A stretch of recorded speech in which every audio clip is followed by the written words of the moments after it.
Ces rayons diététiques sont de véritables pièges. Oui, ça prête vraiment à confusion. Les professionnels ne cessent d'alerter. Les patients pensent toujours que ce genre de produits sont vraiment bons pour la santé et qu'ils peuvent en consommer au quotidien alors qu'ils vont mieux pas. Mais le consommateur tombe dans le panneau. La preuve lorsqu'on lui demande le produit le plus sain entre un brownie et un biscuit diététique. Je dirais celui avec les céréales, sans sucre. Moi je dirais ceux-là, mais Non, sans sucre. Ça c'est meilleur alors. Oui, beaucoup.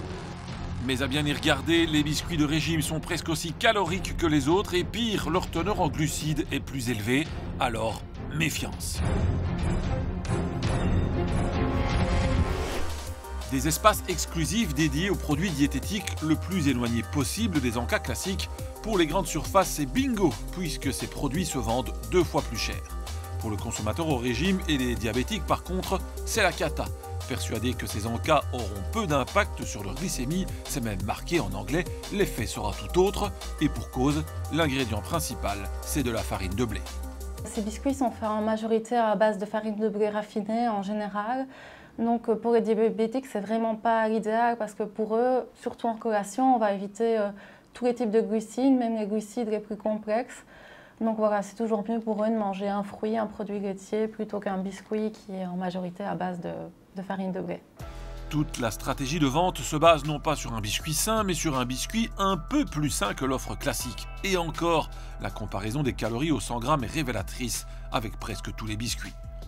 Nous avons contacté le fabricant, il nous a communiqué sa réponse par mail. Céréales propose des encas et des petits déjeuners de meilleure qualité nutritionnelle que les produits du marché. Nos biscuits contiennent bien de la farine blanche en ingrédient principal, mais aussi plus de fibres que les produits concurrents.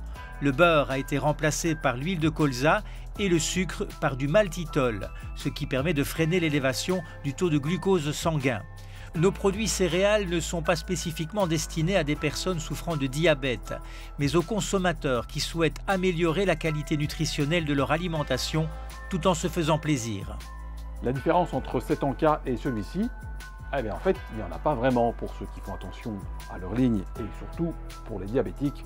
Autant les oublier tous les deux et manger, comme la diététicienne nous l'a rappelé, une bonne pomme.